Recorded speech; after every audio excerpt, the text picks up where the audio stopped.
अभी हम लोग देखने जा रहे हैं गोल्डन प्लेटिनम टेस्ट 10 का फिजिक्स का सॉल्यूशन।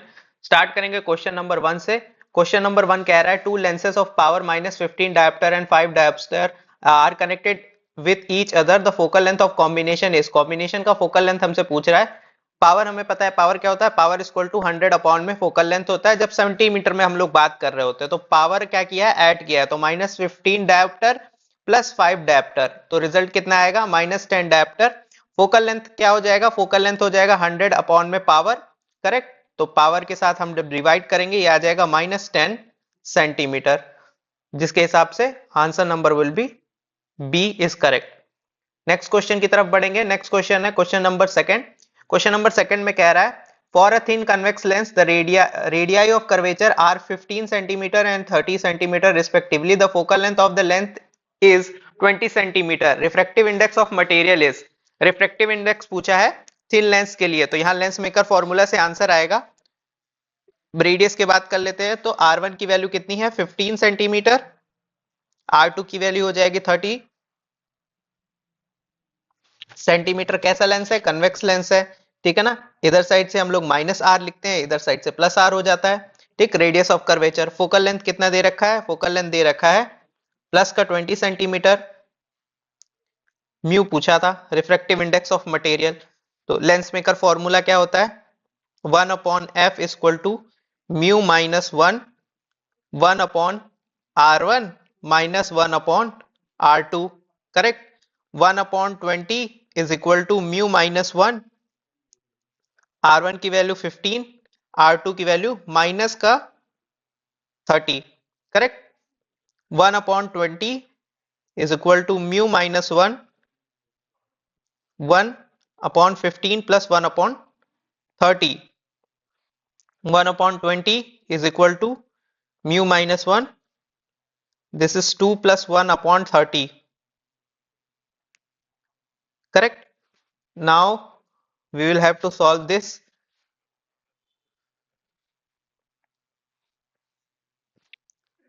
30, ये पूरे टर्म को हम लोग राइट साइड लेकर के आएंगे। 30 अपॉन में 20 इंटू 3 हो जाएगा, और ये बचेगा म्यू -1। म्यू की वैल्यू हमको चाहिए, तो ये 0 से 0 कैंसिल हो जाएगा, 3 से 3 कैंसिल हो जाएगा, 1/2, और -1 को हम लोग इधर साइड लेकर के आएंगे, ठीक। तो ये +1 हो जाएगा, वैल्यू कितनी हो जाएगी 3/2 विच इज व्हाट 1.5, और कोई यूनिट तो होती नहीं है म्यू की, इसलिए 1.5 will be our correct answer. Moving on to the next question. Next question we have question number 3। An effective power of combination of 5 identical convex lenses which are kept in contact along the principal axis is 25 diopter. The focal length of each of the convex lens is, ठीक है। तो each of the convex lens का हमें क्या बताना है, focal length बताना है। हम इफेक्टिव पावर दे रखा था किसका, 5 कॉम्बिनेशन का, ठीक है ना। जो कन्वेक्स लेंसेस थे उनको कंबाइन किया था और कांटेक्ट में रखा था प्रिंसिपल एक्सिस के अलोंग, जिससे इफेक्टिव पावर कितनी देखने को मिल रही थी, 25 डायोप्टर। फोकल लेंथ पूछ रखा हमसे, तो पावर इक्विवेलेंट की जब बात कर रहे हैं तो ये हो जाता है सिग्मा इंडिविजुअल का पावर, करेक्ट। इक्विवेलेंट पावर कितना दिया है, 25 डायोप्टर। कितने लेंसेस थे, 5 आइडेंटिकल लेंसेस थे, ठीक। और 5, अब यहां इसको कैंसिल करिए, 5 5 जो 25, ठीक है। तो 5 dioptre will be the power, and we have the power. अब पावर से क्या चाहिए, फोकल लेंथ चाहिए। तो पावर और फोकल लेंथ के बीच में क्या रिलेशन होता है, 100 अपॉन में power, correct. Focal length will be 100, power कितनी आ रही थी 5 dioptre, this is D dioptre, correct. 5 and this will be 20 centimeters. So 20 centimeter will be our correct answer. एक इंडिविजुअल का हमें फोकल लेंथ कितना मिलेगा, 20 सेंटीमीटर। टोटल 5 ऐसे कनेक्ट किए होंगे जिसकी वजह से इफेक्टिव पावर 25 डायोप्टर आ रही थी। नेक्स्ट क्वेश्चन अभी देखेंगे क्वेश्चन नंबर 4। क्वेश्चन नंबर 4 में ये कह रहा है अ biconcave lens of refractive index 1.5 has a focal length of 20 centimeter in air. Its focal length when immersed in a liquid of refractive index 1.6 will be. कोई बाइकन्वेक्स lens है जिसका refractive index 1.5 है और फोकल लेंथ 20 सेंटीमीटर देखने को मिलती है air में। अब अगर पूरे के पूरे सेटअप को हम लोग लिक्विड में लेकर के जाते हैं जिसका रिफ्रैक्टिव इंडेक्स 1.6 है तो फोकल लेंथ कितनी हो जाएगी ये हमसे पूछ रहा है। तो लेंस मेकर फॉर्मूले से दो इक्वेशन बनाना है और सॉल्व कर लेना है इसको। ठीक है, तो पहली बार जब लेंस मेकर फॉर्मूला लगाएंगे तो एयर के लिए लगाएंगे तो 1/f is equal to mu air minus 1 is equal to 1/r1 minus 1/r2। ये हमारी इक्वेशन 1 हो सकती है। वैल्यू पुट कर देंगे 1/ फोकल लेंथ कितनी थी एयर में 20 थी और रिफ्रैक्टिव इंडेक्स कितना था एयर में 1.5 minus 1 is equal to 1/r1 minus 1/r2। This is our equation number first. अब इक्वेशन सेकंड की बात करते हैं जब हमने उसे डिप कर दिया है तो डिप कर देंगे उस टाइम पे 1/f equal to L mu A minus 1 is 1/r1 minus 1/r2। ये हमारी इक्वेशन सेकंड हो जाएगी। इसे और कैसे मॉडिफाई करके लिखा जा सकता है 1/f, इसी टर्म को हम ऐसे भी लिख सकते हैं mu A upon mu L minus 1/r1 minus 1/r2। ठीक, ये इक्वेशन सेकंड हो जाएगा। तो इक्वेशन फर्स्ट में से इक्वेशन सेकंड को डिवाइड कर देना है। जब इक्वेशन फर्स्ट में से इक्वेशन सेकंड को डिवाइड करेंगे तो फाइनल रिजल्ट हमारे पास कुछ इस तरीके से आएगा f/20 is equal to 1.5 minus 1 upon 1.5 upon 1.6 minus 1। ठीक, इसको जब सॉल्व करते हैं तो ये रिजल्ट आता है 0.5 इंटू 1.6 अपॉन माइनस का 0.1। फर्दर सॉल्व करने पे फोकल लेंथ जो आती है यानी 20 को मल्टीप्लाई कर देंगे अगर राइट हैंड साइड में तो ये हो जाएगी वैल्यू माइनस का 5 into 1.6 into 20 it is going to be equal to minus का 160 centimetre. Correct, so our answer will be option number C, minus का 160 centimeter. Moving on to the next question. Next question we have when a monochromatic red light is used instead of blue light in a convex lens, its focal length will be. तो focal length पे क्या effect पड़ेगा? एक relation हमें पता होना चाहिए कि 1/f is directly proportional to mu is inversely proportional to lambda. That is focal length is directly proportional to lambda, and we know in Vibgyor जब हम वायलेट से रेड की तरफ जाते हैं तो लैम्डा इंक्रीज करता है। करेक्ट, तो लैम्डा इंक्रीज करता है मींस फोकल लेंथ भी इंक्रीज करेगा। हम कहां से जा रहे हैं when a monochromatic red light is used instead of blue light, तो ब्लू लाइट की जगह हम लोग क्या यूज कर रहे हैं रेड लाइट। तो अगर रेड लाइट यूज करेंगे तो लैम्डा ज्यादा होगा, लैम्डा ज्यादा होने की वजह से फोकल लेंथ भी ज्यादा होगी, तो focal length will increase. Option B. Next question we have question number 6. Question number 6 says a convex lens has a power P. It is cut into two equal halves along the principal axis. Further, one piece is cut out of two halves is cut into two halves perpendicular to the principal axis. Choose the incorrect option and for the reported pieces. तो हम क्या कर रहे हैं कि जो lens है convex lens उसको पहले parallel to principal axis cut कर रहे हैं। तो जब कभी भी parallel to principal axis cut करते हैं तो याद रखना है उस टाइम पे पावर चेंज नहीं होती है, यानी L1 की जो पावर रहेगी वो P एज इट इज रहेगी। और बाद में ये जो पीस बना था हमारे पास दूसरा पीस जो बच रहा था इसको हम परपेंडिकुलरली कट कर रहे थे। तो याद रखना जब परपेंडिकुलर कट करते हैं तो पावर हाफ हो जाती है, यानी इसकी पावर भी P/2 हो जाएगी और इसकी पावर भी P/2 हो जाएगी। करेक्ट, और इस हिसाब से अगर पावर की बात करी जाए तो L1 की पावर क्या कह रहा है, L1 की पावर कह रहा है P/2, बट L1 की पावर क्या है P ही रहेगी। करेक्ट। जब parallel to principal axis cut करते हैं तो पावर चेंज नहीं होती है, when perpendicular to the principal axis cut किया जाता है तो पावर हाफ हो जाती है। इस हिसाब से option A will be incorrect option. Next question we have statement 1 says when an object is placed at the center of curvature of a concave lens, image is formed at center of curvature of lens on the other side। तो हमसे ये कह रहा है कि अगर concave lens है हमारे पास, we have concave lens and we place a object on one side। हमें पता है कि ये कैसा लेंस होता है, डाइवर्जिंग लेंस होता है, यानी रेज अगर जाएंगी तो ये क्या करेंगी, डाइवर्ज हो जाएंगी। रेज जाएंगी, रेज डाइवर्ज कर जाएंगी। और पता है जब कभी भी रेज डाइवर्ज करेंगी तो नेक्स्ट साइड तो मीट कर ही नहीं सकती हैं, यानी इधर मीट करने की प्रोबेबिलिटी क्या है, जीरो हो जाएगी इधर मीट करने की प्रोबेबिलिटी। तो इधर से तो इमेज बन ही नहीं पाएगी, हमें क्या करना पड़ेगा, रिट्रेस करना पड़ेगा, और रिट्रेस करने के बाद जाकर के इमेज फॉर्मेशन दिखाना पड़ेगा। इससे ये पता चल रहा है कि जिस साइड ऑब्जेक्ट रख रहे हैं इमेज भी उधर ही साइड बनेगी, और ये कह रहा है कि अदर साइड बननी चाहिए, यानी इस साइड बननी चाहिए, जो कि गलत बात है। इस वजह से स्टेटमेंट 1 जो होगा वो इनकरेक्ट हो जाएगा। स्टेटमेंट 2 ये कह रहा है concave lens always form virtual erect image. तो सही बात है, अदर साइड में फॉर्म हो रही है, कनकेव लेंस कैसे फॉर्म करेगा इमेज, वर्चुअल फॉर्म करेगा। देखिए यहाँ पे रेज जो है वो एक्चुअल में कभी भी नहीं मीट कर रही है, तो जब एक्चुअल में मीट होता है तब रियल इमेज बन करके आती है हमारे पास। यहाँ पे रियल इमेज बनेगी नहीं क्योंकि डाइवर्जिंग लेंस है, तो रेज आपस में कभी भी इंटरसेक्ट करेंगे ही नहीं, तो जब इंटरसेक्ट नहीं करेंगे तो रियल इमेज नहीं बनेगा। इस वजह से स्टेटमेंट 2 जो है वो एक्चुअली में करेक्ट है, ठीक है ना, कि वर्चुअल इमेज ही देखने को मिलेगी और इरेक्ट इमेज देखने को मिलेगी।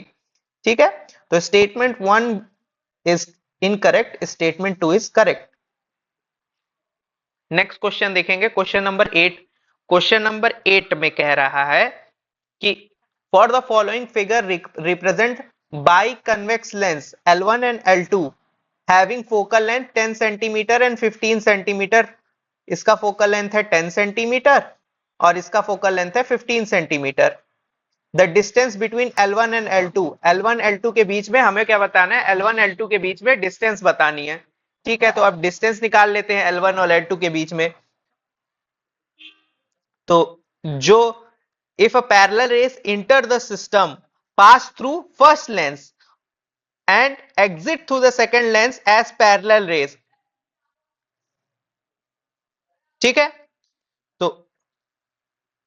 तो यहां पे जब पैरेलल राइट रे आए और पैरेलल निकल जाए, ठीक है, ये चीज ध्यान रखनी है कि ये कंडीशन होती है कि अगर पैरेलल राइट रे आए और पैरेलल निकल रहा है तो फोकल लेंथ को हमें डायरेक्टली ही ऐड कर देना होता है। तो f1 प्लस f2 कर देंगे, तो f1 और f2 की वैल्यू को जब हम ऐड करेंगे तो f1 की वैल्यू कितनी है, f1 की वैल्यू है 10 सेंटीमीटर और f2 की वैल्यू कितनी है 15 centimetre.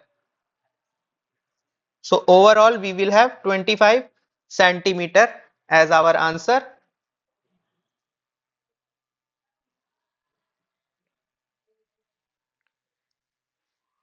Next question we have light emerges out of convex lens when a source of light kept at its focus, shape of wavefront of light is।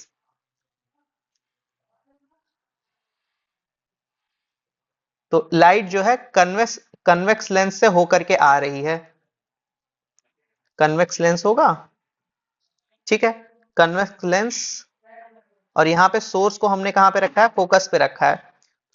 यहां से light beam जाएंगी और ये parallel हो जाएगा, यहां से लाइट बीम जाएगी और ये पैरेलल हो जाएगा। Shape of wave front of light, तो shape of wave front of light कैसे हो जाएगा। अब अगर यहां शेप ऑफ वेव फ्रंट की बात करें तो ये देखिए, जब कभी भी पैरेलल लाइट होती है तो वेव फ्रंट जो होता है वो कैसा वेव फ्रंट होता है, प्लेन वेव फ्रंट होता है, करेक्ट।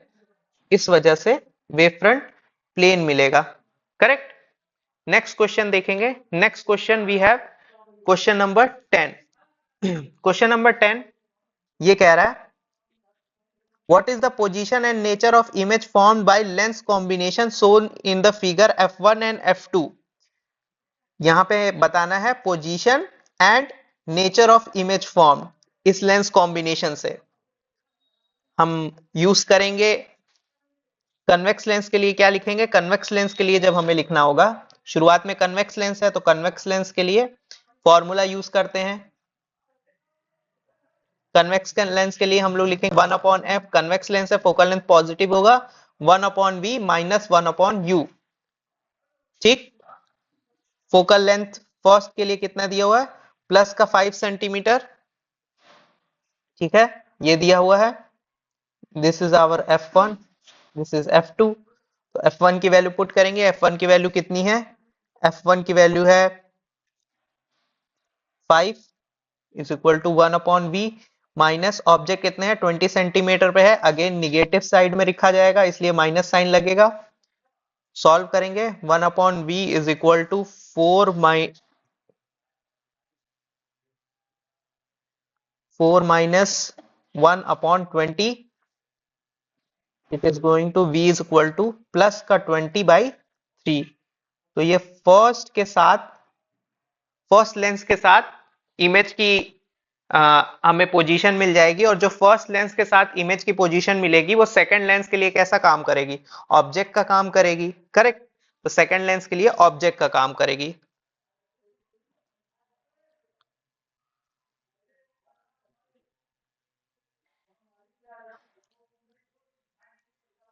तो हमें क्या निकालना पड़ेगा? सेकंड लेंस के लिए u निकालना पड़ेगा।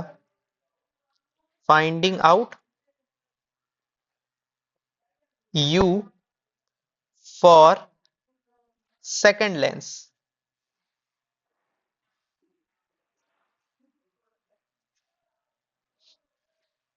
तो पहले से इमेज कितने पे आ रही थी? 20/3 पे, और दोनों लेंसेस के बीच की डिस्टेंस कितनी है? 2 सेंटीमीटर है। 2 सेंटीमीटर है, तो 20/3 में से क्या माइनस करना पड़ेगा? 2 माइनस करना पड़ेगा, ताकि हमें ऑब्जेक्ट की लोकेशन पता चल सके कि इस L2 से जो इमेज फॉर्म हो रही है, यानी दिस लेंस, ये वाला लेंस जो कन्वेक्स लेंस था, ये इसने कहीं पे इमेज बनाई होगी। करेक्ट। हमें ये जानना है कि ये जो लेंस है, इस लेंस से इस ऑब्जेक्ट की क्या डिस्टेंस है? इस लेंस से इस ऑब्जेक्ट, तो ये डिस्टेंस कैसे आएगी? जो इमेज बन रही है, इमेज की जो डिस्टेंस है, अगर उसमें से ये डिस्टेंस माइनस कर दिया जाए तो हमारे पास ये डिस्टेंस आ जाएगी। तो टोटल डिस्टेंस में से हम ये डिस्टेंस माइनस कर रहे हैं, जिसकी वजह से ये डिस्टेंस मिल जाएगी हमें। तो ये हमारा की कंसेप्ट है। करेक्ट। इसलिए 20/3 में से हम 2 माइनस कर रहे हैं। This will 14/3। अब ये मिल गई हमें ऑब्जेक्ट की दूरी फॉर सेकंड लेंस, u की वैल्यू पता चल गई। अब लगा देंगे फॉर L2। अब L2 के लिए फॉर्मूला लगा देंगे, lens formula 1/f is equal to 1/v minus 1/u। Second कैसा है? कनकेव है, इस वजह से फोकल लेंथ निगेटिव आ रही है। 1/v माइनस 1 ऑब्जेक्ट का हमने क्या दूरी निकाला था? 14/3। अब ये पॉजिटिव में ही रहेगा क्योंकि राइट साइड है। ठीक है ना, in the direction of rays है, इस वजह से यू कैसा रहेगा? पॉजिटिव ही रहेगा। इसे बस सॉल्व करना है हमें। 1/v को हम लोग एक साइड ले आ लेंगे, 1/-5 एक साइड लेके चले जाएंगे, प्लस 1 प्लस का 3 ऊपर चला जाएगा, 14 नीचे का नीचे ही रहेगा। ठीक। 1/v विल बी माइनस का 14 प्लस 15/70। v विल बी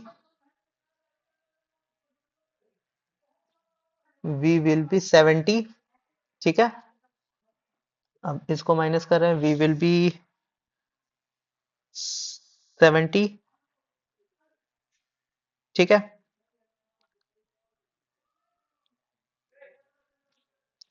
ये कहां से आएगा? From point B to right, और कैसा रहेगा? रियल रहेगा। Correct.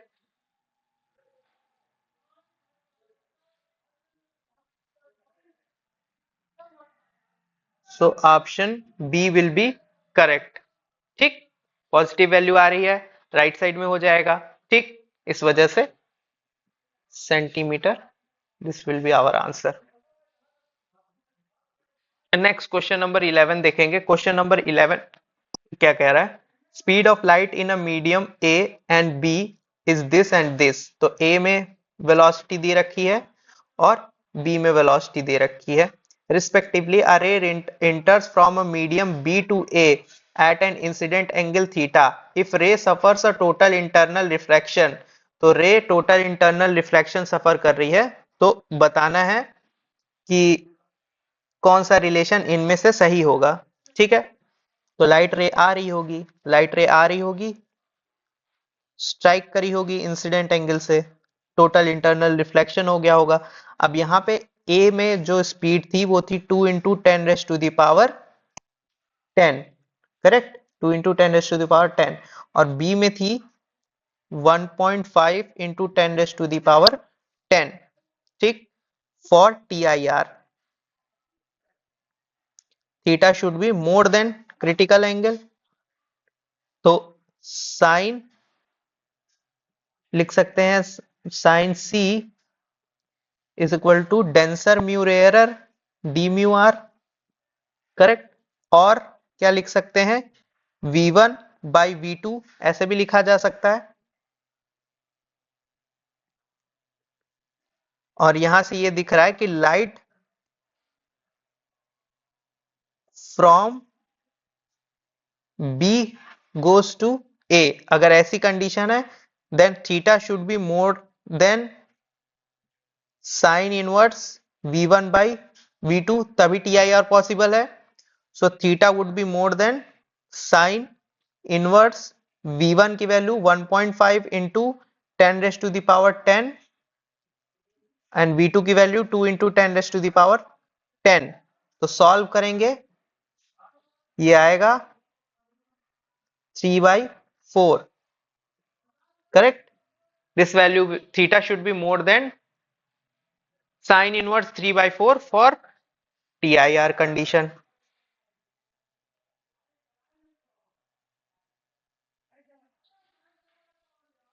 Theta should be more then और 3/4, करेक्ट। नेक्स्ट क्वेश्चन देखेंगे, क्वेश्चन नंबर 12। क्वेश्चन नंबर 12 ये कह रहा है, critical angle for denser rarer interaction is 45 degree. The speed of light in rarer medium is 3 into 10⁸8. The speed of light in denser medium में speed of light पूछ रहा है, rarer medium में speed of light 3 into 10⁸8 metre पर second दे रखा है, और critical angle कह रहा है C। क्रिटिकल एंगल जो होगा, critical angle should be less than or equal to what, 45 degree, less than or equal to 45 degree. इसके कारण sine IC is equal to sine theta is equal to 1/म्यू, ये क्या हो जाएगा, V/C। अब यहां मुझे पता था कि sine 45 degree is equal to V denser upon V rarer, correct. तो साइन 45 इज 1/√2, डेंसर के लिए चाहिए, रेयरर के लिए कितनी दे रखी है, 10⁸8, करेक्ट। सो x की वैल्यू क्या आ जाएगी, 3 इंटू 10⁸8/√2। √2 की वैल्यू पता है 1.414 होती है, तो x equal to 3 into 10⁸8 upon √2 था, ये 3 इंटू 10⁸8, √2 की वैल्यू पुट कर देंगे 1.414 होती है। इसको सॉल्व करेंगे, it will come across 2.12 into 10⁸8 metre पर सेकेंड, ठीक। और इसको डायरेक्ट ही करना होता, अगर डायरेक्ट ही करना होता तो ऐसे भी कर सकते थे, sine 45 degree equal to V/C, correct. Sine 45 is 1/√2, V चाहिए था, C की वैल्यू क्या थी, 3 इंटू 10⁸8। इसको सॉल्व करते, V की वैल्यू 3 इंटू, ये आ जाती 3 इंटू 10⁸8 अपॉन में √2। सॉल्व करते डायरेक्ट आंसर आता 2.2 इंटू 10⁸8 मीटर पर सेकेंड। हमें ऐसे भी आंसर मिल जाना था। ठीक है, क्वेश्चन नंबर 13 बोल रहा है critical angle of incidence for a pair of optical media is 45 degree. तो 45 डिग्री क्रिटिकल एंगल हमको दे रहा है। ठीक है, the refractive index of first and second media are in ratio of, refractive index of mediums पूछ रहा है। तो sine C is equal to mu two by mu one which is equal to V1 by V2। Correct. और अगर इसको reverse करके लिखें यानी mu one by mu two को लिख सकते हैं 1 अपॉन साइन सी। करेक्ट। तो sine C mu one by mu to का हमें रेशियो चाहिए था। साइन सी है कितना, sine 45 degree. So mu one by mu two is going to be equal to 1/1 root two. ये रूट टू ऊपर चला जाएगा तो mu one by mu two is equal to root two by one. तो ratio क्या आ गया, root two is to one. तो root two is to one means option D is correct option.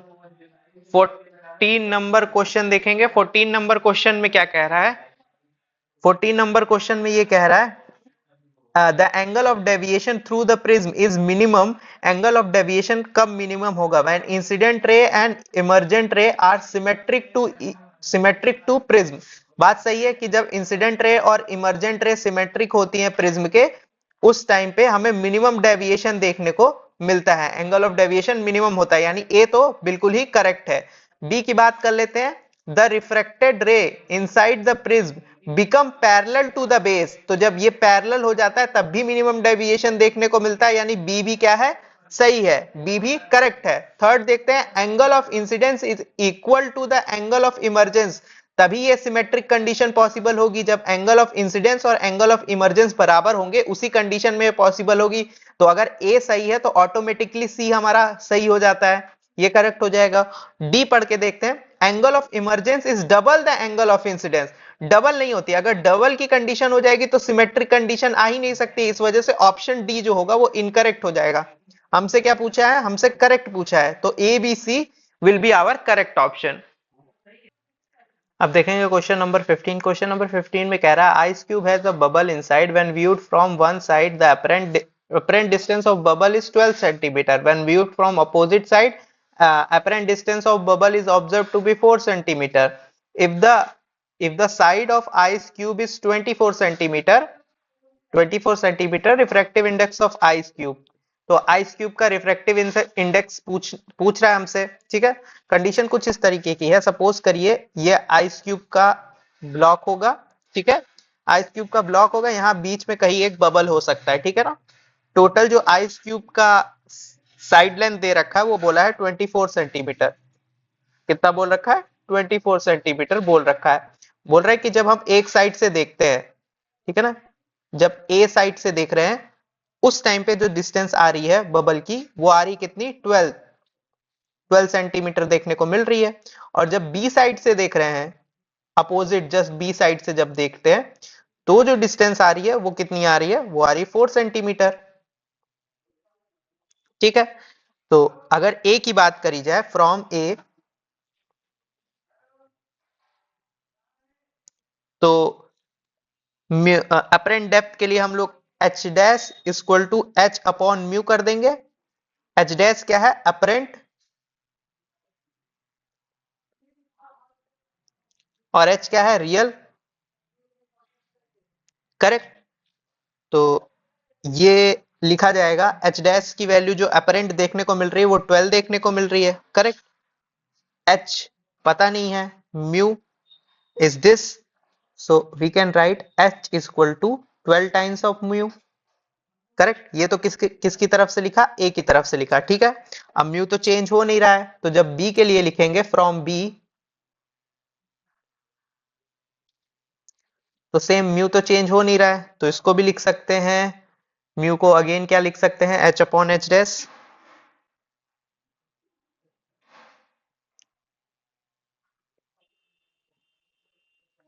H dash वहां से major करने पे apparent 4 आ रहा था, सो एच यहां से कितना आएगा, 4 टाइम्स ऑफ म्यू।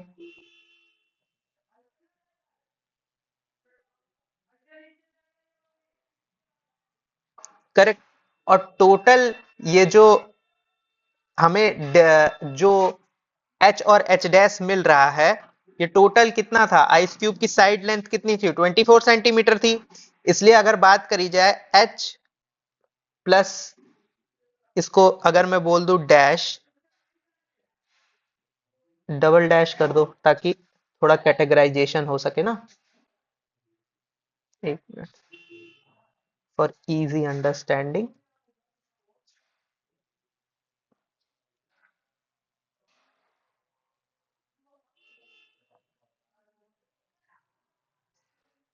ठीक है, तो इसको बोल देते हैं H double dash equal to 24 centimetre.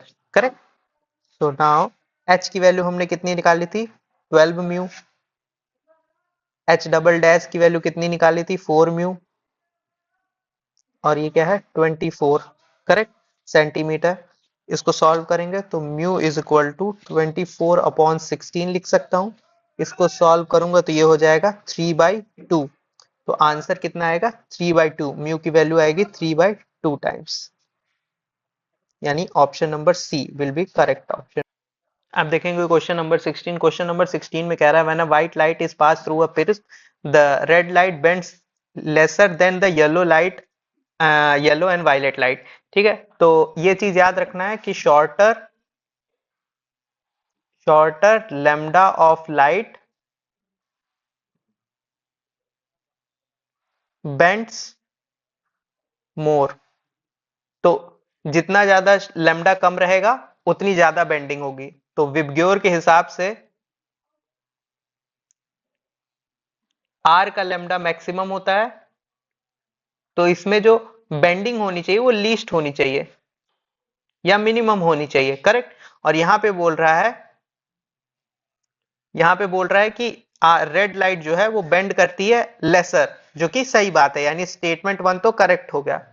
Statement 2 की बात करें, refractive indexes of different different wavelength in dispersive different medium में हमारा वेवलेंथ जो रहेगी वो अलग अलग हो जाएगी, जो कि सही बात है, क्योंकि हमने देखा था कुछ ही फॉर्मूला में म्यू बराबर A plus B upon lambda square. तो जब लेमडा चेंज होगा तो म्यू भी क्या करेगा? चेंज होगा। लेमडा चेंज करेगा तो म्यू भी चेंज करेगा। इस वजह से स्टेटमेंट 1 करेक्ट हो जाएगा और स्टेटमेंट 2 भी करेक्ट हो जाएगा, क्योंकि डिफरेंट मीडियम के लिए रिफ्रैक्टिव इंडेक्स अलग हो जाएगा, वेवलेंथ भी अलग हो जाएगा। Correct. Statement 1 and statement 2 both are true, यानी option B is correct. 17 number देखेंगे, if wave gets refracted into the denser medium then which of the following is true.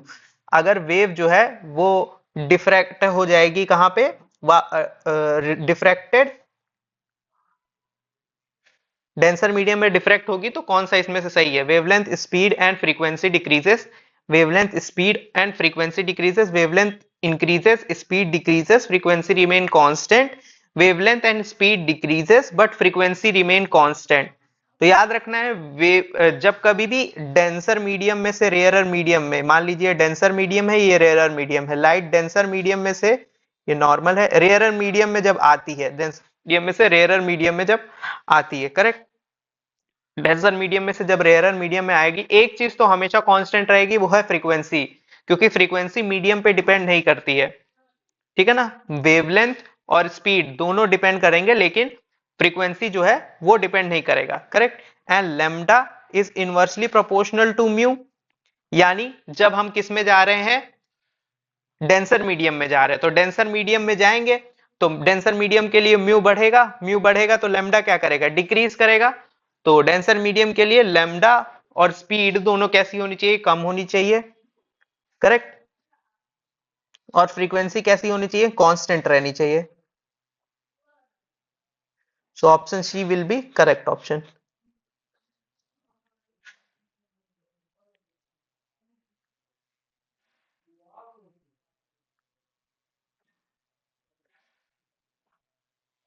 Next question है क्वेश्चन नंबर 18। क्वेश्चन नंबर 18 में कह रहा है a ray of light enters the glass core of optical fibre of thickness 1 mm at an angle of 60 degree, suffers the first TIR A If the total length of core is 10 centimeter, maximum number of reflections the ray undergo before emerging from other end B is, तो B से आने पे पूछ रहा है। Formula पता है, n equal to L upon D tan theta. Correct. L क्या होता है? टोटल लेंथ, ऑप्टिकल फाइबर की जो टोटल लेंथ है। करेक्ट। डी क्या है? Separation between mirror.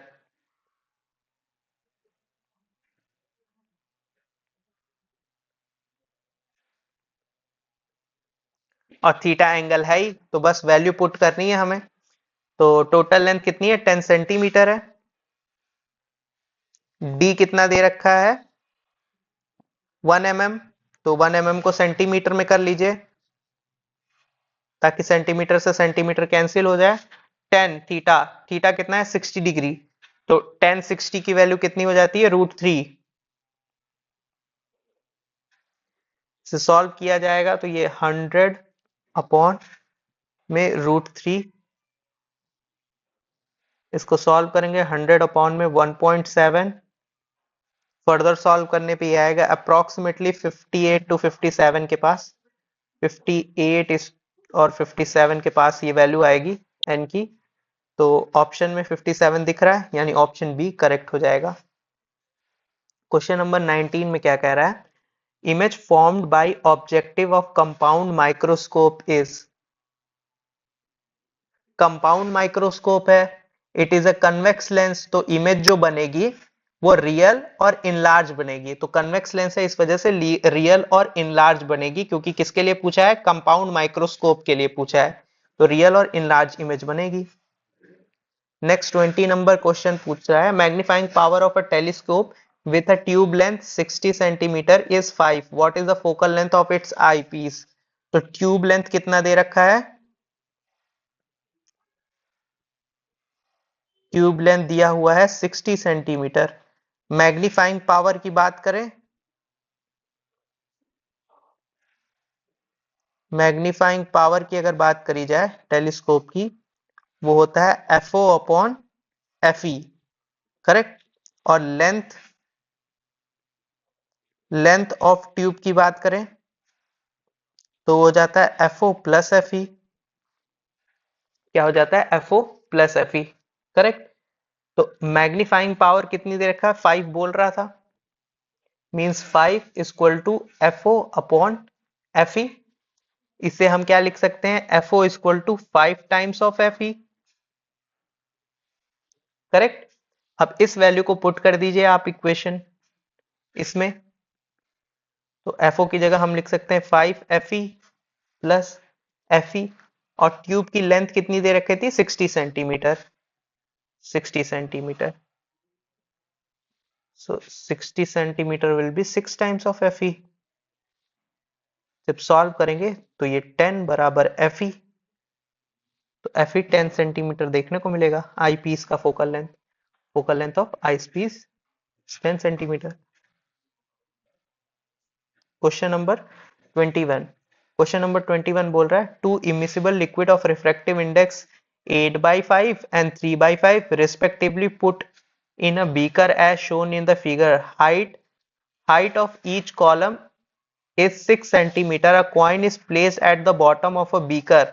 For a near normal vision, apparent depth of coin is alpha 4 centimeter. Alpha by 4 centimeter. The value of alpha is, तो यहां पे formula लगेगा apparent height का, h dash equal to h1 upon μ1 plus h2 by μ2। ये formula लगता है। कितना हमको देखने में मिल रहा है? अल्फा बाई 4, h1 का वैल्यू भी 6 हो जाएगा, μ1 का वैल्यू 3/2। ठीक है, ये भी 6 हो जाएगा, μ2 का वैल्यू 8/5। ठीक है, आप इसको μ2 μ1 कर लीजिए, कोई दिक्कत वाली बात नहीं है। ठीक है, अब इसको कर दीजिए अल्फा बाई 4, सॉल्व करना है 12/3 प्लस 30/8,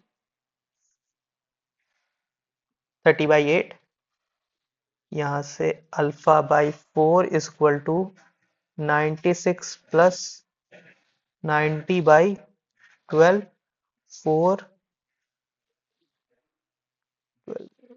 24 हो जाएगा ये, 8 3 24,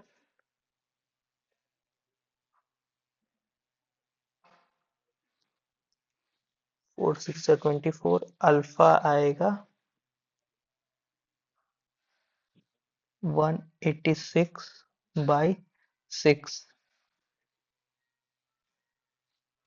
तो ये हो जाएगा 6 3 जा 18, 6 1 जा 6, means option C. So option C जो होगा वो करेक्ट आंसर हो जाएगा। ठीक है ना, ये है अपरेंट हाइट।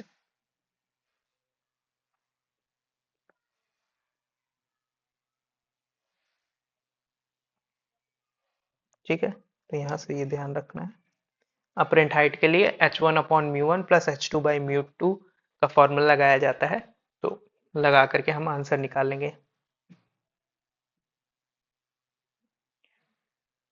22 नंबर क्वेश्चन देखेंगे। 22 नंबर क्वेश्चन में बोल रहा है a light ray from an object have been reflected towards an observer from standard flat mirror. The image observed by observer are, तो प्लेन मिरर जो इमेज फॉर्म करता है वो कैसी होती है, इरेक्ट होती है, सेम साइज की होती है और लेटरली इन्वर्टेड होती है। ठीक है, इरेक्ट होती है, करेक्ट, सेम साइज की होती है, इरेक्ट होती है एंड लेटरली इन्वर्टेड, बी हो गया, डी हो गया। स्मॉलर नहीं होती है, सेम साइज की होती है, रियल भी नहीं होती है, वर्चुअल बनती है, यानी B and D will be our correct option.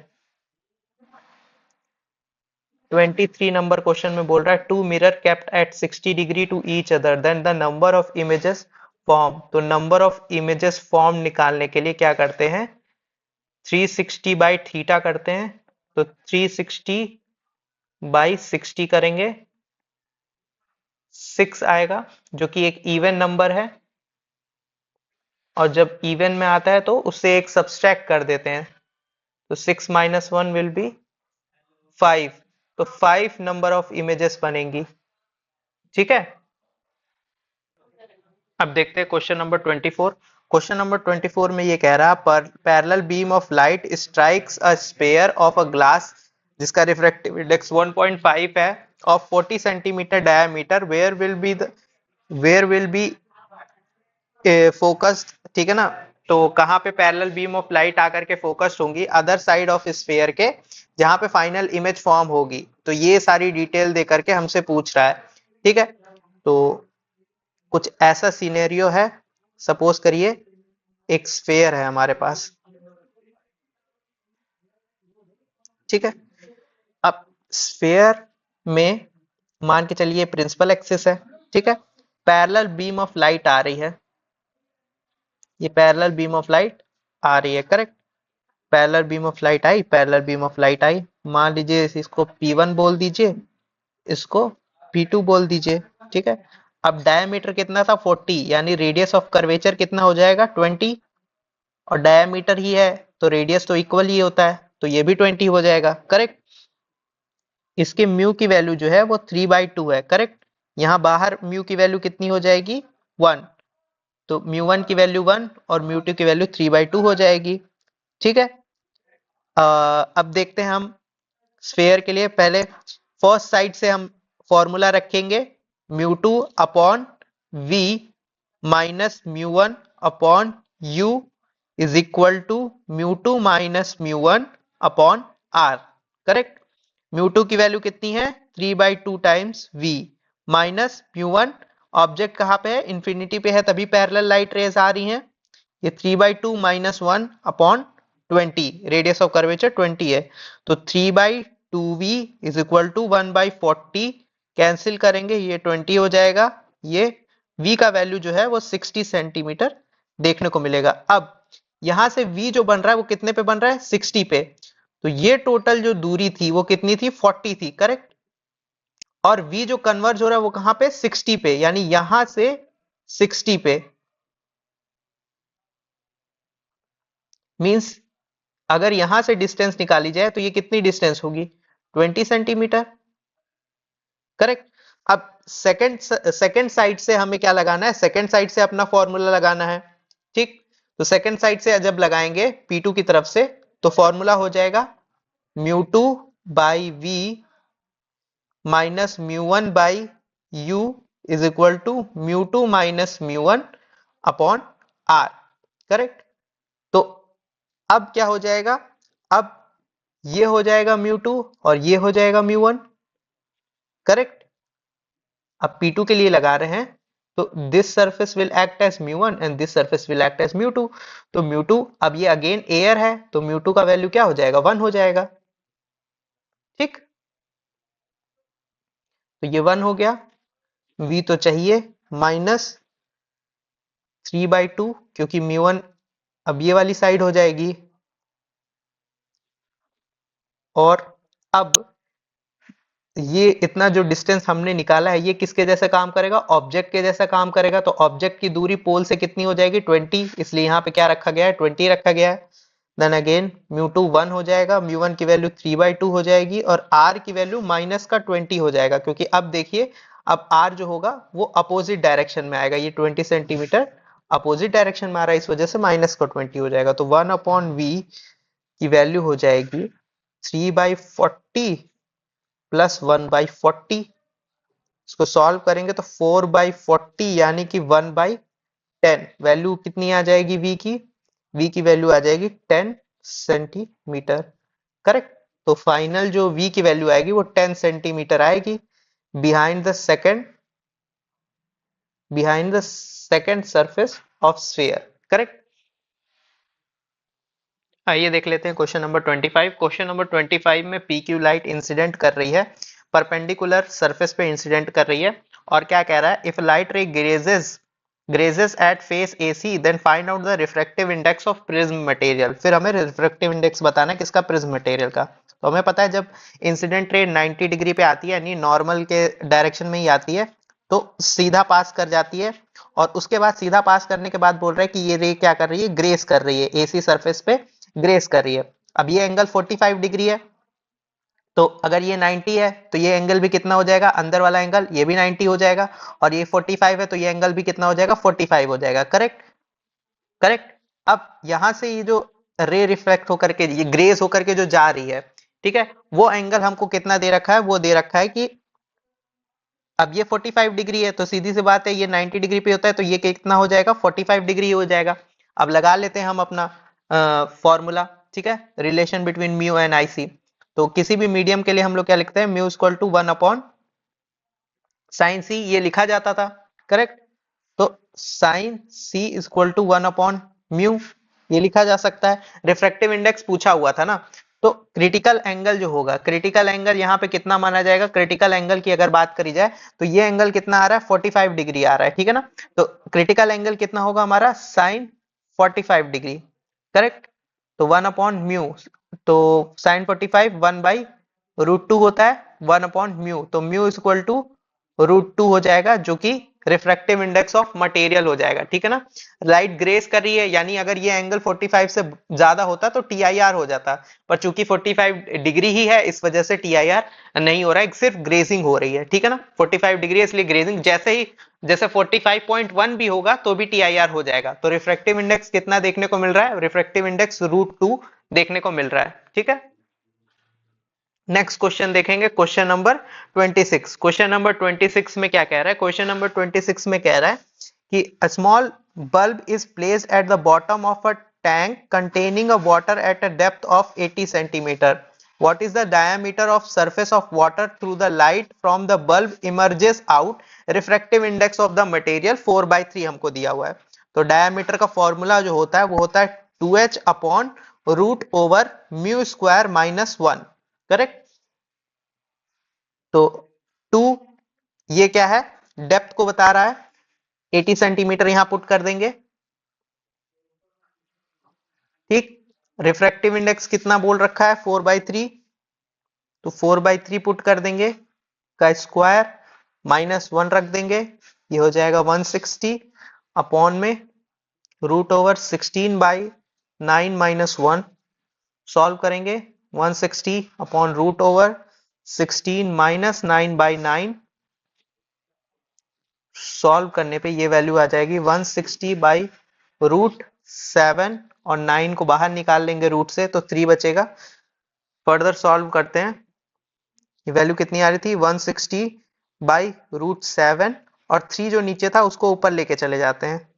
Correct, ये हो जाएगा 480 सेंटीमीटर बाई रूट 7। सेंटीमीटर को मीटर में कैसे बदलेंगे 10⁻⁻² से मल्टीप्लाई करके 480 इंटू 10⁻⁻² अपॉन रूट 7। इसको और कैसे लिख सकते हैं 4.8 बाई रूट 7। 4.8 बाई रूट 7 किसमें मीटर में, 4.8 बाई रूट 7 किसमें मीटर में, यानी option B is correct option. Question number देख लेंगे 27। क्वेश्चन नंबर 27 में कह रहा है a point source of light S is placed at a distance 16 centimeter in front of a center of a plane mirror of width 50 centimeter hangs vertically on a wall. A man walks in front of a mirror along the line parallel to the mirror at a distance of 1.2 meter. It sees the distance between the extreme points where it can see the image of light source and the mirror in centimeter will be। ठीक है, तो extreme point कहां तक ये अपनी image देख सकता है, तो हमें पता है इसके लिए वो जो हमारी मिरर होती है, मिरर की साइज के 3 गुना ज्यादा दूरी तक जो भी पर्सन वॉक कर रहा होता है वो अपना इमेज देख सकता है। ठीक है, तो 3 टाइम्स ऑफ ये मिरर के लिए है और ये पर्सन जहां तक देख सकता है उसके लिए कैपिटल डी हम यूज करते हैं। तो मिरर के लिए कितना साइज दे रखा है 50 सेंटीमीटर, तो 50 पुट कर दीजिए, ये हो जाएगा 150 centimetre. Correct, so 150 will be our correct answer. 150 centimetre तक पर्सन देख पाएगा अपनी इमेज को।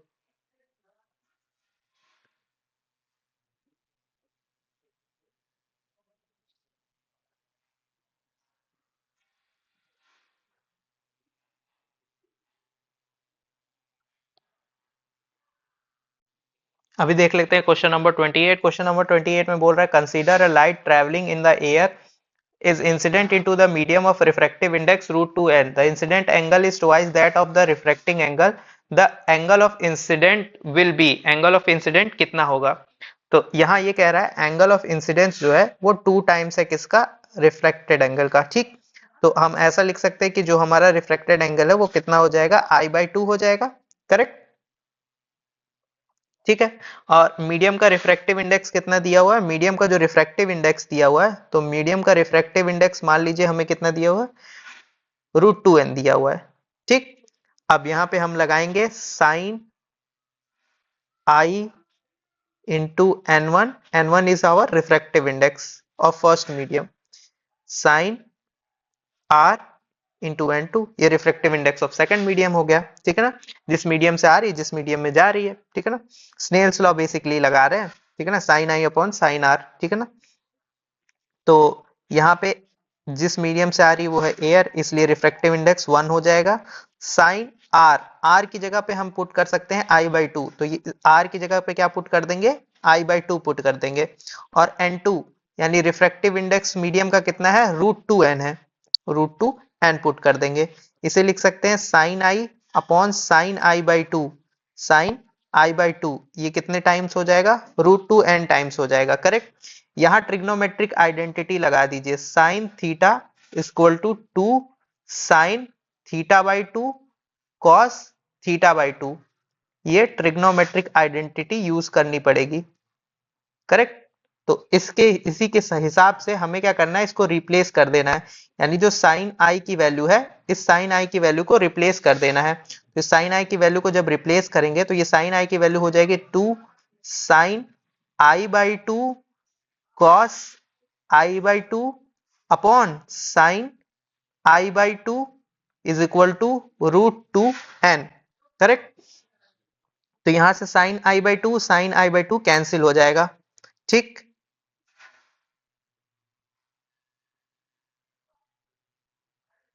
अब यहां क्या बच रहा है 2 cos I/2 equal to √2 root two times N, root two times root two N, ठीक है ना। एन जो है रूट के अंदर नहीं है, रूट टू एन। अब यहां से क्या करिए, टू को लेके जाइए right side, I by two equal to root two N by two. तो ये रूट टू से ये रूट टू कैंसिल होगा, तो ये बचेगा N by root two, correct.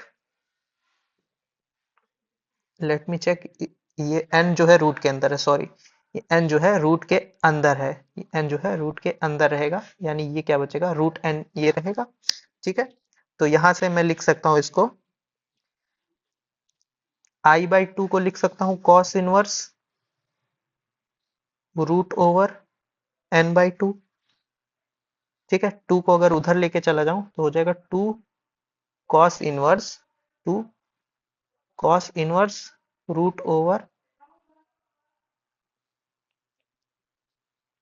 Over N by two,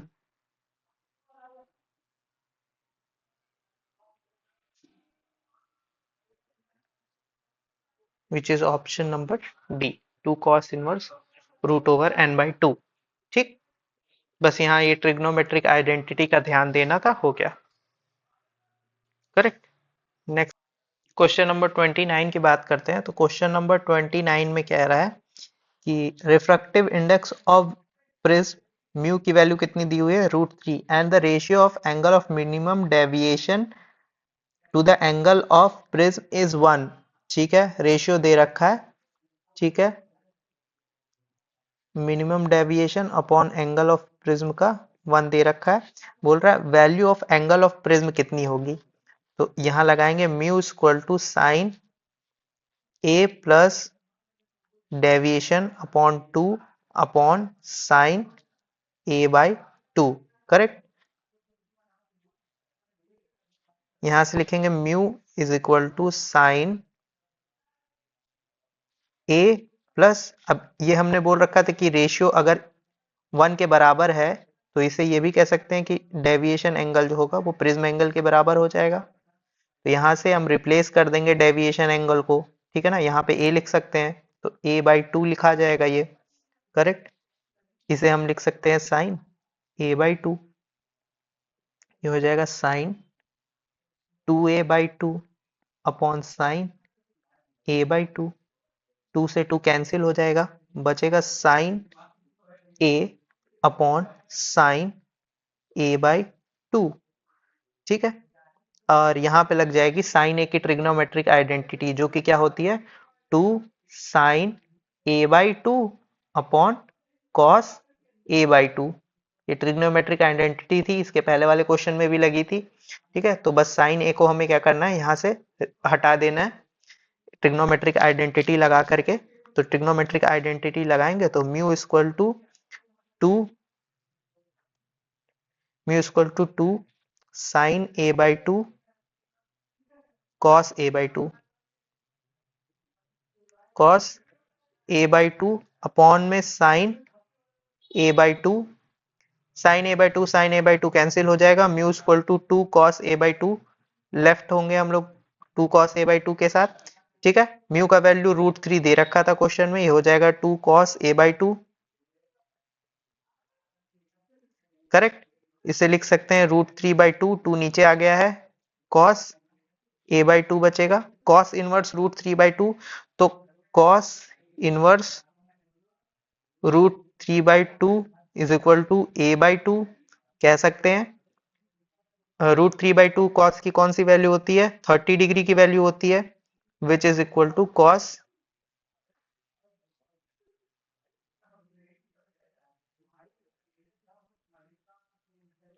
which is equal to, sorry इधर से हम तो कॉस ले आए हैं ना, ये बचेगा ए बाई टू, करेक्ट।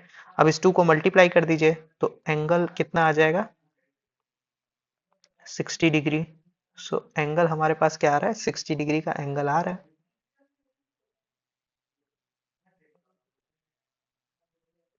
यानी सी ऑप्शन। 30 नंबर क्वेश्चन बोलेंगे, red light differs from blue light as they have different frequencies and different wavelength. उसके बाद बोल रहा है different frequencies and same wavelength, फिर बोल रहा है सेम फ्रीक्वेंसी फ्रीक्वेंसी सेम है और वेवलेंथ क्या है वो भी सेम है, तो फ्रीक्वेंसी और वेवलेंथ दोनों सेम बोल रहा है, ठीक है। और थर्ड ऑप्शन क्या कह रहा है, fourth option same frequency and different wavelength. तो ऐसा नहीं है, अगर बात कर रहे हैं किसकी, रेड लाइट और ब्लू लाइट की, ठीक है ना। तो रेड लाइट और ब्लू लाइट की अगर बात कर रहे हैं तो सीधी सी बात है, विबग्योर की जब बात करते हैं VIBGYOR, तो यहाँ पे सबसे ज्यादा वेवलेंथ किसकी होती है, लैम्डा सबसे ज्यादा किसका होता है, रेड का होता है। और एनर्जी के टर्म में बात करी जाए तो एनर्जी के लिए ही तो हम लोग लिखते हैं E=h/ν, यानी फ्रीक्वेंसी। और हमें पता है मैक्सिमम एनर्जी किसकी होती है, वायलेट की होती है, यानी फ्रीक्वेंसी भी किसकी ज्यादा होगी, वायलेट की ज्यादा होगी, ब्लू की भी ज्यादा होगी, फ्रीक्वेंसी एनर्जी ज्यादा है। और रेड की सबसे कम एनर्जी देखने को मिलेगी और वेवलेंथ सबसे ज्यादा देखने को मिलेगा, एनर्जी कम देखने को मिलेगी, मिनिमम देखने को मिलेगी इस सेट में, ठीक है। इसकी वजह से अगर एनर्जी कम है तो फ्रीक्वेंसी भी क्या हो जाएगी, फ्रीक्वेंसी भी कम हो जाएगी, ठीक है। और अगर ब्लू की बात करते हैं तो ब्लू की फ्रीक्वेंसी रेड के कंपैरिजन में ज्यादा देखने को मिलेगी, तो वेवलेंथ भी डिफरेंट डिफरेंट फ्रीक्वेंसी भी देखने को मिलेगी और डिफरेंट वेवलेंथ भी देखने को मिलेगी, जो कि ऑप्शन नंबर ए है, ठीक है। अब देख लेते हैं question number 31। In a vacuum to travel a distance D, light takes time t, and in medium to travel distance 5d it takes time capital T। The critical angle of the medium, हमसे क्या पूछा है, critical angle of a medium. तो पता है light के लिए हम क्या लिखते हैं, वन म्यू टू जब लिखा जाता है ये होता है V1/V2, V1/V2 लिखा जाता है, और म्यू के टर्म्स में म्यू2/म्यू1 लिखा जाता है। तो V1 के लिए हमें क्या V1 के लिए क्या दिया गया है कि डिस्टेंस कितनी है, d है, और टाइम कितना लग रहा है, स्मॉल t लग रहा है, करेक्ट। और V2 के लिए क्या इंस्ट्रक्शन दिए गए हैं, हमें V2 के लिए इंस्ट्रक्शन दिए गए हैं कि जब V2 चलता है तो डिस्टेंस कवर करता है 5d और टाइम लगता है कैपिटल T, ठीक है। अब म्यू कैसे लिखा जाता है, म्यू लिखा जाता है 1/2, V1/V2, ठीक है। तो यहाँ लिख दीजिए d और d/t, और इसे हम कैसे कर सकते हैं, इसे कर सकते हैं 5d और कैपिटल T। तो ये d से ये d कैंसिल हो जाएगा, बचेगा t/5t, करेक्ट। दिस इज μ12, तो म्यू मैं डायरेक्टली ऐसे ही लिख रहा हूं।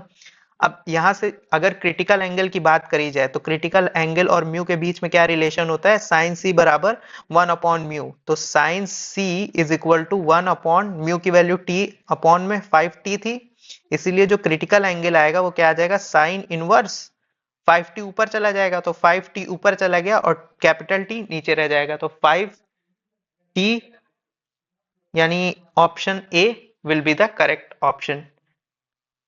ऑप्शन ए की ऑप्शन, कैपिटल टी और स्मॉल टी में ध्यान देना, एक मिनट, नीचे आ रहा है कैपिटल टी, ठीक है ना, तो नीचे आ रहा है कैपिटल टी, तो option C will be our correct option, ठीक है ना। तो कैपिटल टी और स्मॉल टी को ध्यान से रखना है पुट करते टाइम, ठीक है। सेकंड 32 नंबर क्वेश्चन बोल रहा है, equi equi convex lens has a focal length f if it is cut perpendicular to the principal axis passing through, तो इक्वी कन्वेक्स लेंस होगा, ठीक है। हम क्या कह रहे हैं, इसको परपेंडिकुलर कट कर रहे हैं, तो याद रखना है जब कभी भी परपेंडिकुलर कट करते हैं तो पावर हाफ हो जाती है, पावर जो होती है वो हाफ हो जाती है, तो फोकल लेंथ डबल हो जाएगी, ठीक है ना। तो फोकल लेंथ क्या हो जाएगी, डबल 2f हो जाएगी, करेक्ट। क्वेश्चन नंबर 33 की बात कर लेते हैं। क्वेश्चन नंबर 33 में कह रहा है, air bubble in the glass slab of refractive index 1.5 near a normal incidence is 5 centimeter deep when viewed from one surface and 3 centimeter deep when viewed from opposite surface।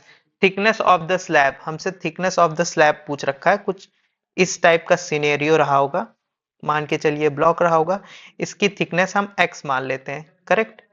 तो एक side से जब देखते हैं तो डिस्टेंस हमें देखने को मिलती है बबल की 5 सेंटीमीटर, और जब अदर साइड से देखते हैं तो मान के चलिए अदर साइड से देखने पे जो डिस्टेंस देखने को मिल रही है वो 3 सेंटीमीटर देखने को मिल रही है, 3 सेंटीमीटर देखने को मिल रही है, ठीक है। और ये अगर ये इसको हम बोल दे रहे हैं h, तो ये दूरी, बची हुई दूरी कितनी हो जाएगी, बची हुई दूरी x माइनस h हो जाएगी, ठीक है। रिफ्रैक्टिव इंडेक्स कितना दिए रखा है, 1.5 दे रखा है। तो अभी ए साइड के लिए जब हम अपना फॉर्मूला यूज करेंगे, इसे बोल देते हैं ए साइड। ए साइड के लिए जब हम फॉर्मूला यूज कर रहे हैं तो लिखेंगे H dash apparent upon H by mu. Correct. तो अपरेंट में कितना आ रहा था 5 centimetre, 5 upon H, refractive index कितना था 1.5, तो एच कितना आया, एच आ गया 7.5। करेक्ट। अब जब इस साइड से देखेंगे, इसको बोल देते हैं बी साइड। जब बी साइड से देखेंगे तो यहां के लिए सेम फॉर्मूला अप्लाई करेंगे, ये हो जाएगा एच डैश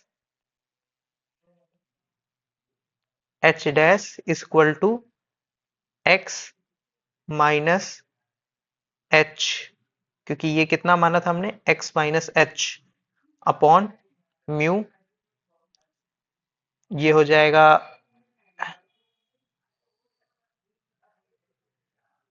म्यू का वैल्यू 1.5 था और एच डैश की वैल्यू 3 सेंटीमीटर हो जाएगी। ठीक है ना, तो एच डैश हो गया 3 सेंटीमीटर और म्यू इधर मल्टीप्लाई कर देंगे तो म्यू का वैल्यू हो गया था कितना 1.5 multiply by 1.5 is equal to x minus H. ठीक है, एच का वैल्यू अब इक्वेशन फर्स्ट से एच का वैल्यू उठा करके यहां पे पुट कर दीजिए from equation 1। Correct.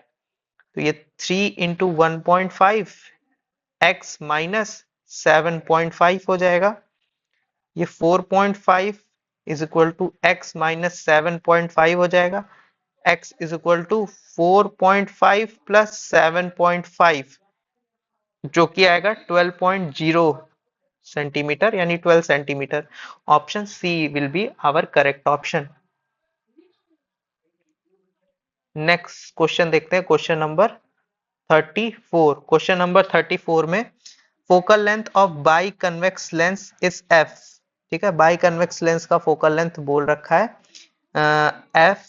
Regarding the focal length match the following column, तो मैच द फॉलोइंग कॉलम करना है। तो यहाँ पे इसका फोकल लेंथ होता है 2f। अगर इसकी बात करें तो इसमें फोकल लेंथ जो रहता है सेम ही रहता है। ठीक है, अब जब दो को हम कनेक्ट करते हैं तो पावर क्या हो जाती है, इसकी पावर p डैश की बात करें तो 2 टाइम्स ऑफ p हो जाती है। अगर फोकल लेंथ f डैश की बात करें तो पावर डबल हो रही है तो फोकल लेंथ हाफ हो जाएगी, यानी f बाई 2 हो जाएगा। तो c का f बाई 2 होगा और a का q देखने को मिलेगा। ठीक है, और इसके लिए फोकल लेंथ जो रहेगी एज इट इज देखने को मिलेगी, यानी f का f ही रहेगा। ठीक है, f का f ही रहेगा। तो ऐसा ऑप्शन कहाँ देखने को मिल रहा है, a का q देखने को मिल रहा है, c का r,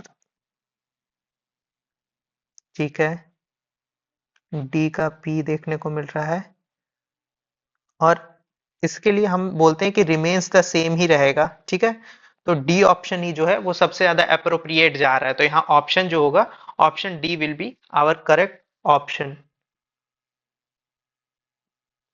क्वेश्चन नंबर 35 की बात करते हैं। क्वेश्चन नंबर 35 में बोल रहा है मैच द फॉलोइंग कॉलम 1 का फेनोमिना और कॉलम 2 के प्रिंसिपल के साथ।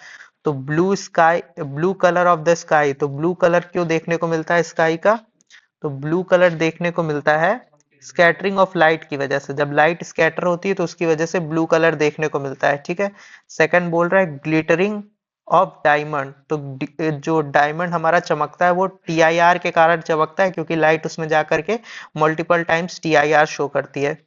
फिर फेनोमिना पूछ रहा है, फेनोमिना ऑफ रेनबो, रेनबो का फेनोमिना जो होता है वो डिस्पर्शन की वजह से होता है, बाकी रेनबो के लिए बहुत सारे चीजें रिस्पॉन्सिबल होती है, बट यहाँ पे हम लोग कह रहे हैं कि डिस्पर्जन ऑफ लाइट।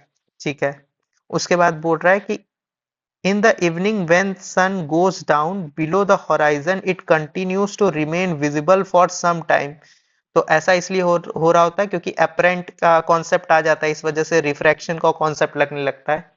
तो option A will be our correct option. Question number 36 की बात करते हैं। क्वेश्चन नंबर 36 में क्या कह रहा है, अरे incident at an angle theta on a refracting face of prism. ठीक है, किसी कोई प्रिज्म रहा होगा, प्रिज्म पे क्या हो रहा है, थीटा डिग्री पे मान के चलिए ये है, मान लीजिए थीटा डिग्री पे इंसिडेंट हो रही है, राइट, थीटा डिग्री पे इंसिडेंट हो रही है और फिर ये ऐसे कुछ जा रही होगी, ठीक है। इसका पाथ जो था ये पाथ था, तो यहां से डेविएट हो गई है, ये डेविएशन एंगल होगा, ये रिफ्रैक्ट और ये इंसिडेंट है तो ये रिफ्रैक्टेड है, ठीक है। यहाँ पे एंगल ऑफ प्रिज्म हमको कितना दिया हुआ है, 5 डिग्री, करेक्ट, 5 डिग्री दे रखा है। if angle of prism is 5 degree and the prism is made up of material of refractive index 1.5, तो इसका म्यू जो है वो 1.5 है। तो एंगल ऑफ इंसिडेंस हमसे पूछा है, यानी एंगल ऑफ इंसिडेंस आई पूछ रखा है। तो डेविएशन के लिए अब चूंकि यहाँ पे एंगल ऑफ प्रिज्म बहुत कम है तो डायरेक्टली हम क्या यूज कर सकते हैं, डेल्टा, यानी इसको डेविएशन एंगल जो होगा वो μ-1 इंटू ए यूज कर सकते हैं, ठीक है ना, क्योंकि प्रिज्म एंगल जो है वो 10 डिग्री से कम है, इसलिए फॉर्मूला लग जाएगा μ-1 into A angle of prism. तो डेविएशन एंगल हो जाएगा 1.5 -1 इंटू 5 डिग्री, करेक्ट। तो डेविएशन एंगल हो जाएगा 0.5 इंटू 5 डिग्री, जो कि किसके बराबर होता है, 2.5 डिग्री, मल्टीप्लाई कर देंगे 2.5 डिग्री, डेविएशन एंगल को लिख सकते हैं थीटा माइनस आर, रुकिए, डेविएशन एंगल हो जाएगा थीटा माइनस आर, इसे लिख सकते हैं theta is equal to deviation angle plus R. Deviation angle कितना है, 2.5 डिग्री, प्लस जो एंगल ऑफ प्रिज्म होता है, यहां से हमें पता है जो एंगल ऑफ प्रिज्म होता है उसकी जो वैल्यू होती है वही हमारे आर की वैल्यू भी होती है। इस वजह से एंगल ऑफ प्रिज्म हमारा 5 डिग्री है तो आर की वैल्यू भी क्या हो जाएगी, 5 डिग्री ही होगी। इस वजह से थीटा कितना आ जाएगा, थीटा आ जाएगा हमारे पास 7.5, और थीटा था क्या, थीटा हमारा इंसिडेंट एंगल था, ठीक है। तो deviation angle incident angle minus reflected angle था, इस वजह से 7.5 डिग्री हमें अपना इंसिडेंट एंगल देखने को मिलेगा, जो कि ऑप्शन नंबर ए है, ठीक है। 37 नंबर क्वेश्चन की बात करेंगे। In optical fibre refractive index of core, core का रिफ्रैक्टिव इंडेक्स जो होता है वो क्लैडिंग से ज्यादा होता है। तो कोर का जो रिफ्रैक्टिव इंडेक्स रहेगा वो क्या रहेगा, क्लैडिंग, जो बाहर साइड क्लैडिंग रहती है उससे ज्यादा रहेगा हमारा कोर का रिफ्रैक्टिव इंडेक्स, इसलिए option A will be our correct option. 38 में बोल रहा है a transparent plastic bag filled with air forms a concave lens. Now, if the bag is completely immersed in water, then it behave as, ठीक है ना। तो पता है कि वाटर का जो रिफ्रैक्टिव इंडेक्स होता है वो एयर के रिफ्रैक्टिव इंडेक्स से ज्यादा होता है, ठीक है ना।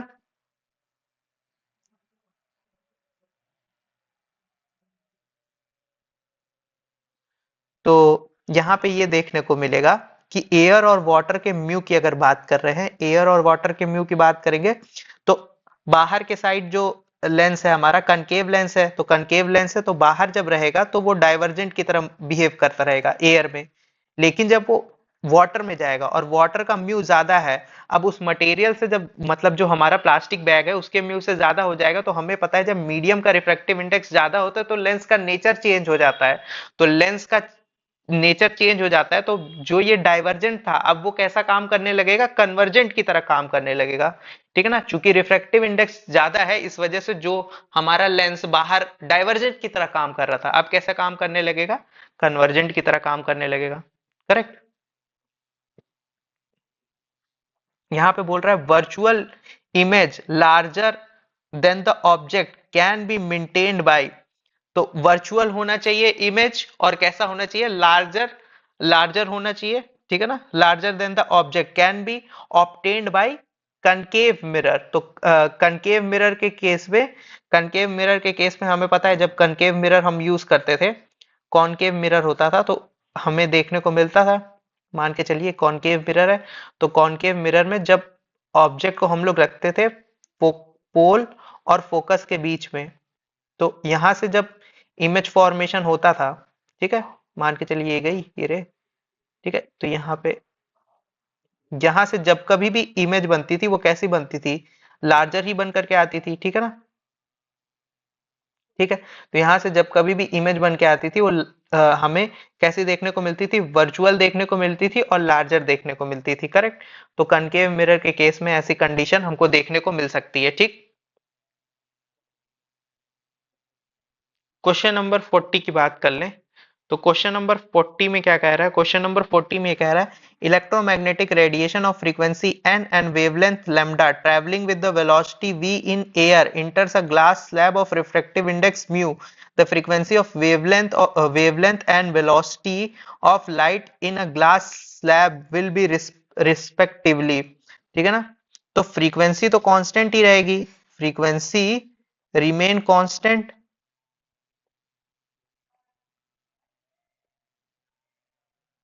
तो फ्रीक्वेंसी विल रिमेन कांस्टेंट। और वेलोसिटी इन एयर की बात करें, वेलोसिटी इन एयर की अगर बात करें तो वो कितनी हो जाएगी, v हो जाएगी, ठीक है। अगर ग्लास की बात करें, इन ग्लास, तो वो हो जाएगी v बाई म्यू, ठीक है। अब वेवलेंथ की बात करें, वो भी चेंज होगी, वेवलेंथ ऑल्सो चेंज। तो lambda equal to lambda by mu हो जाएगा, ठीक है ना। तो यहां से फ्रीक्वेंसी तो कांस्टेंट रहती है, फ्रीक्वेंसी चेंज नहीं होगी, फ्रीक्वेंसी को हमने एन से दिखाया तो फ्रीक्वेंसी यहाँ है। और अगर वेवलेंथ की बात करें तो वेवलेंथ लेमडा बाई म्यू हो जाती है, यहाँ लेमडा ही लिखा हुआ है तो ये गलत हो जाएगा, लेमडा बाई म्यू, यानी यही ऑप्शन हमारा सही होगा। और वेलोसिटी भी हमारी क्या हो जाती है, वी बाई म्यू, यानी बी ऑप्शन ही करेक्ट ऑप्शन है। नेक्स्ट क्वेश्चन नंबर 41 देखेंगे। क्वेश्चन नंबर 41 में बोल रहा है focal length of eyepiece of telescope is double then its magnifying power is. तो focal length of eyepiece is double बोल रहा है, ठीक है ना। तो मैग्नीफाइंग पावर का रिलेशन पूछ रहा है। तो मैग्नीफाइंग पावर क्या होता है, एफ ओ अपॉन में एफ ई, एफ ई को क्या कर रहे हैं हम, डबल कर दे रहे हैं। तो अगर एफ ई को डबल कर देंगे तो जो मैग्निफिकेशन आएगा वो हो जाएगा F O upon 2 times of F E, correct. और अगर F O upon F E को हम लोग वापिस से मैग्निफिकेशन से रिप्लेस करें तो M dash will be M by 2, correct. M dash will be M by 2, यानी option C will be our correct option. Next question देखेंगे, क्वेश्चन नंबर 42। क्वेश्चन नंबर 42 में बोल रहा है wavelength of light in vacuum is 5890 angstrom. Wavelength of light जो है वो vacuum में कितना दिया हुआ है, लैम्डा डैश इक्वल टू, बोल देते हैं इसको, लैम्डा इक्वल टू 5890 एंगस्ट्रॉम। और ग्लास में हमसे वेवलेंथ पूछ रहा है तो लैम्डा डैश हो जाता है लैम्डा अपॉन म्यू, ठीक है। लैम्डा की वैल्यू कितनी दी हुई है, 5890 एंगस्ट्रॉम। और ग्लास के लिए रिफ्रैक्टिव इंडेक्स 1.5 होता है। तो जब इसको सॉल्व करेंगे तो जो वैल्यू निकल करके आएगी वो आएगी 3927, ठीक है। किसमें, एंगस्ट्रॉम में। ये हमारा लैम्डा डैश है, चूंकि ऑप्शन डी हो जाएगा। तो 43 देख लेते हैं। The reason for shining of air bubble in water. तो शाइनिंग जो आती है ना, शाइनिंग बेसिकली आ रही होती है TIR से ही। और हमको पता है यही रीजन भी होता था, जो डायमंड होता था, डायमंड में जो शाइनिंग आती थी वो भी किसकी वजह से आती थी, due to total internal refraction. इसी वजह से option D will be our correct option. अब देखते हैं क्वेश्चन नंबर 44। क्वेश्चन नंबर 44 में बोल रहा है point object is placed at the centre of a glassware of radius 6 centimetre. तो centre of the glassware में रखा है जिसका रेडियस कितना है, 6 सेंटीमीटर। और refractive index of glass where is 1.5 दिया हुआ है।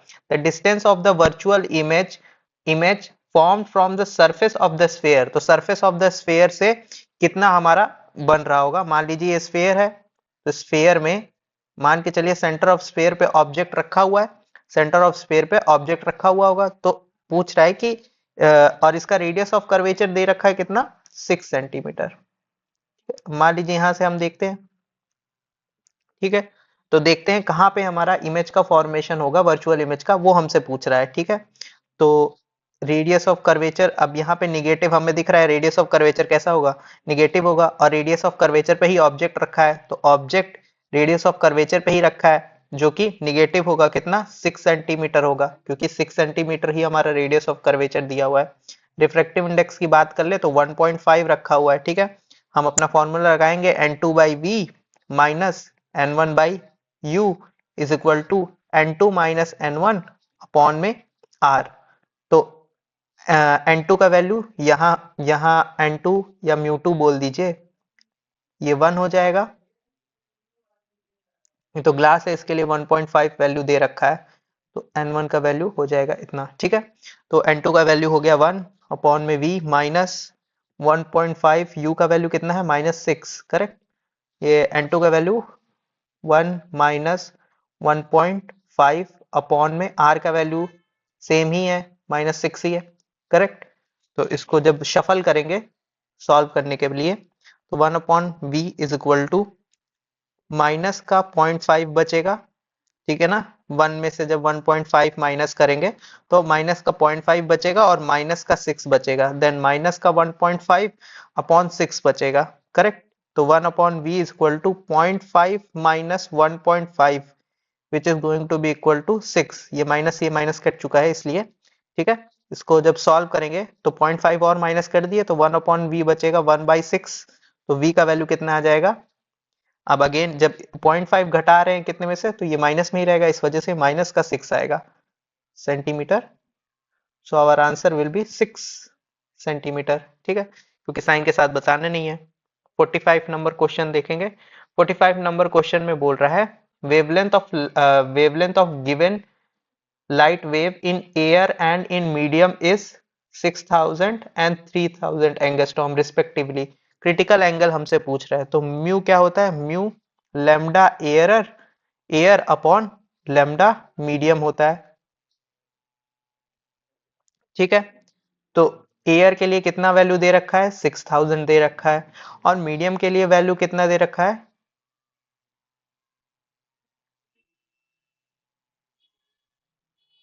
मीडियम के लिए वैल्यू दे रखा है 3000, ठीक है।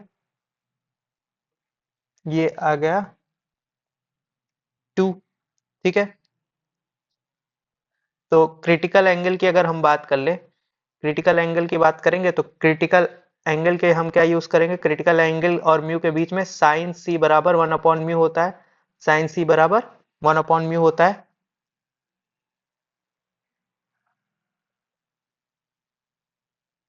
ठीक। तो यहां से हम लिख सकते हैं sine C is equal to 1 upon mu. तो sine C is equal to 1 upon 2, क्योंकि म्यू का वैल्यू 2 आया है, तो यहां से सी हो जाएगा साइन इनवर्स 1 अपॉन 2, करेक्ट। तो ये वैल्यू हो गई हमारी। अब इसके बाद नेक्स्ट क्वेश्चन देखते हैं। नेक्स्ट क्वेश्चन है, अभी देख लेते हैं क्वेश्चन नंबर 46। क्वेश्चन नंबर 46 में कह रहा है focal length of lenses of astronomical telescope are 50 centimetre and 5 centimetre. The length of a telescope when image is formed at at least distance of distinct vision. तो distinct vision के लिए पूछा है, तो पता है कि लेंथ कैसे निकाली जाती है, एफओ प्लस यूई से, टेलीस्कोप के लिए, करेक्ट। और यूई होता कितना है, यूई होता है D F E upon D plus F E, correct. तो अगर एफओ की बात करें तो कितना दिया हुआ है 50 सेंटीमीटर, करेक्ट। और एफ ई की बात करें तो 5 सेंटीमीटर है, और डिस्टिंक्ट विजन बोल रखा है, डिस्टिंक्ट विजन होता कितना है 25 सेंटीमीटर, तो डिस्टिंक्ट विजन ये 25 हो जाएगा, ठीक है। फिर डी कितना है 25 सेंटीमीटर डिस्टिंक्ट विजन, और 5 सेंटीमीटर ये हो जाएगा, करेक्ट। इसको जब सॉल्व करेंगे ये हो जाएगा 50 प्लस, ये हो जाएगा 50 प्लस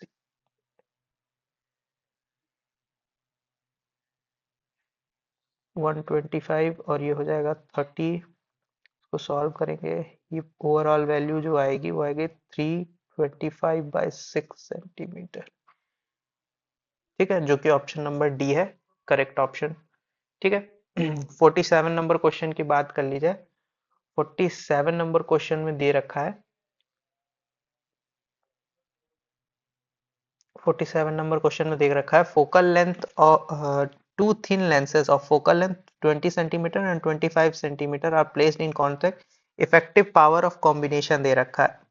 ठीक है, F1 20 सेंटीमीटर बोला है, F2 का वैल्यू 25 सेंटीमीटर बोला है। ठीक है, इफेक्टिव पावर पूछा है, तो इफेक्टिव पावर कितना हो जाएगा, P1 प्लस P2 के बराबर हो जाएगा। ठीक है, P1 प्लस P2 के बराबर, तो P इफेक्टिव जो रहेगा वो हो जाएगा 100 सेंटीमीटर में चुकी है 100 upon F1 plus 100 upon F2। ठीक है, तो P इफेक्टिव की जब बात कर रहे हैं तो 100 अपॉन में F1 20 प्लस 100 अपॉन में 25, 25 4 जा 100 होता है, 2 5 जा 10 होता है, 5 प्लस 4 9 हो जाएगा, 9 डायोप्टर, जो कि ऑप्शन है ए। ठीक है, अब क्वेश्चन नंबर 48 देखते हैं। क्वेश्चन नंबर 48 में बोला है if tube length of astronomical telescope, अब की बार ट्यूब लेंथ दे रखा है 105 सेंटीमीटर और बोल रहा है मैग्नीफाइंग पावर जो है वो 20 टाइम्स है नॉर्मल सेटिंग का, कैलकुलेट करके बताइए फोकल लेंथ किसका, ऑब्जेक्टिव का। ठीक है, तो लेंथ ऑफ टेलीस्कोप क्या होता है, FO plus F E, FO plus F E, length of telescope है कितना 105 is equal to FO plus F E, इसको कह देते हैं इक्वेशन फर्स्ट। मैग्नीफाइंग पावर की बात करें तो मैग्नीफाइंग पावर हो जाता है एफओ अपॉन में एफ ई। ठीक है, magnifying power 20 is equal to FO upon में एफ ई। ठीक है, तो FO will be how much 20 times of FE, इसे कह देते हैं इक्वेशन सेकंड। तो अब क्या करते हैं, put value of equation second in first. ठीक है, तो यहां से जब वैल्यू पुट करेंगे तो वैल्यू आ जाएगी 105 इज इक्वल टू एफओ की जगह पे क्या रख दीजिए 20 FE प्लस FE, तो ये हो जाएगा 105 इक्वल टू 21 FE, 21 FE, ये कट होगा, ये आ जाएगा FE का जो वैल्यू आएगा वो आएगा 5 सेंटीमीटर। अब क्या करिए, FE का वैल्यू पुट कर दीजिए इक्वेशन 2 में, put value of FE in equation 2, तो FO is equal to 20 times of FE। ठीक है, तो 20 into 5 which is equal to 100 centimetre, जो कि ऑप्शन ए है।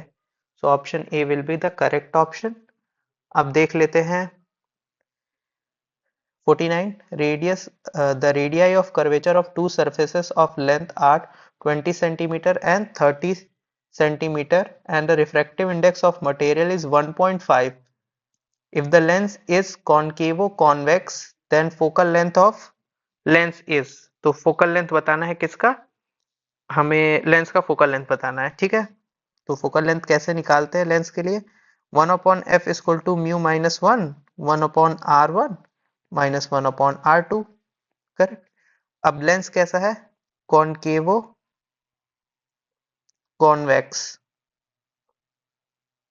ठीक है, तो R1 का वैल्यू पॉजिटिव लिखा जाएगा 20 सेंटीमीटर और R2 30 सेंटीमीटर। ठीक है, कॉनकेवो कॉन्वेक्स है ना, इस टाइप का कुछ। ठीक है, तो अब वैल्यू रख के देख लेते हैं हम अपने फॉर्मूले पे, 1 अपॉन एफ, तो म्यू का वैल्यू 1.5 क्वेश्चन में दे ही रखा है, माइनस 1 इस 1 upon 20 minus 1 upon 30, 1 upon F is equal to 0.5, ये हो जाएगा 3 minus 2, 3 minus 2 upon 60 equal to 1 upon 6.5 into 1 by 60, यहाँ से डेसिमल हटेगा 10 नीचे आ जाएगा, 5 2 जा 10 हो जाएगा, तो फोकल लेंथ जो रहेगा, सॉरी ये एफ है। ठीक है, तो फोकल लेंथ कितना आएगा 120 सेंटीमीटर, फोकल लेंथ 120 सेंटीमीटर हो जाएगा। करेक्ट, नेक्स्ट 50 नंबर क्वेश्चन में बोला है dispersion of light is cause due to, dispersion क्यों होता है, ड्यू टू द वेवलेंथ, ठीक है ना डिस्पर्जन ऑफ लाइट होता है ड्यू टू द वेवलेंथ, ठीक है। डिफरेंट वेवलेंथ की वजह से डिस्पर्जन देखने को मिलता है, अलग अलग लाइट में स्प्लिट हो जाती है, ठीक है ना, इसी के कारण रेनबो वगैरह भी बनता हुआ दिखता है। तो ये था हमारा डिस्कशन।